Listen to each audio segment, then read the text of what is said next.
A black truck driver saves strangers. During a tornado, unaware one of them is a U.S. Senator. Number 1. The sky breaks. Marcus Reed had been driving trucks for nearly 15 years. Long roads didn't scare him. Isolation didn't shake him. But as he cruised through the open plains of Oklahoma that afternoon, something about the sky unsettled him. It wasn't just the clouds. They churned like boiling oil. The air felt wrong, thick, heavy. His CB radio crackled with warning. Tornado on the ground near Logan County. All units, take shelter immediately. Marcus's eyes scanned the horizon. Nothing yet. But he knew these roads, and he knew when a storm was more than just a storm. He eased his rig to the shoulder near a cluster of stranded vehicles.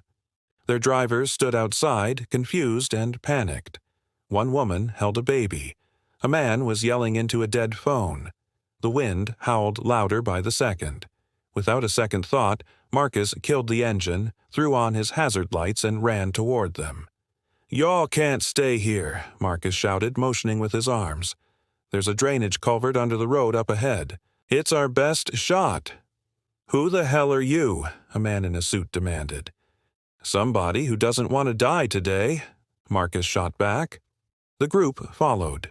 10 strangers. No names, no questions, just trust, born out of fear and the instinct to survive. Marcus led the way, his boots slamming against the asphalt, the wind nearly knocking him sideways. He helped a mother carry her toddler. He lifted an old man onto his back when the man stumbled. He yelled directions, not out of anger, but urgency. Behind him, the tornado made landfall with a sound like a freight train made of thunder. Number 2.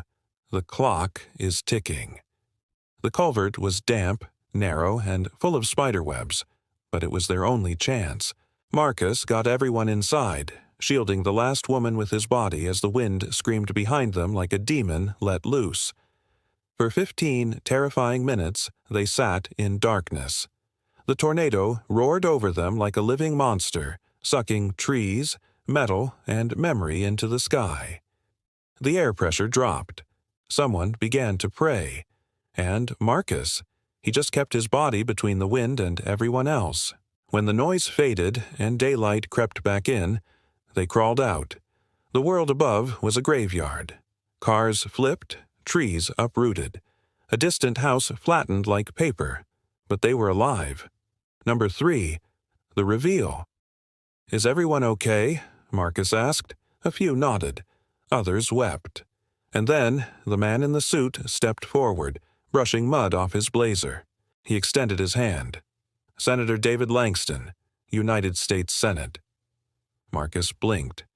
"You serious?" "I am," Langston said, his voice low with gratitude. "And you just saved my life."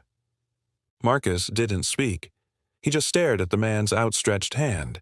He didn't care who the guy was. He wasn't in it for that. But the senator looked around at the survivors and said something that made the moment stick. "This man, this truck driver, he didn't ask who we were, didn't ask for anything. He just moved. That's the kind of America I want to believe in." Number 4. The news. The story spread like wildfire. Trucker saves 10. During tornado, including U.S. Senator. Quiet hero refuses spotlight after life-saving storm rescue. Reporters camped outside truck stops. Politicians praised him from podiums. But Marcus, he kept moving, one town to the next, one load at a time. He refused interviews. He turned down awards. But one day, a small envelope arrived. No return address. Inside was a letter, handwritten. "You reminded me what leadership looks like. Not from a podium, but in a storm. Your courage saved my life and changed how I plan to serve others. If you ever decide to lead more than just a truck, let me know. David Langston." Number 5. The final mile. Months passed. Marcus never responded to the letter. He didn't need to. But every time he looked in his rearview mirror, he didn't just see asphalt and taillights. He saw a storm, a tunnel, 10 lives, and a reminder that real heroes don't wait to be called. They just move. That's all for today. See you next time.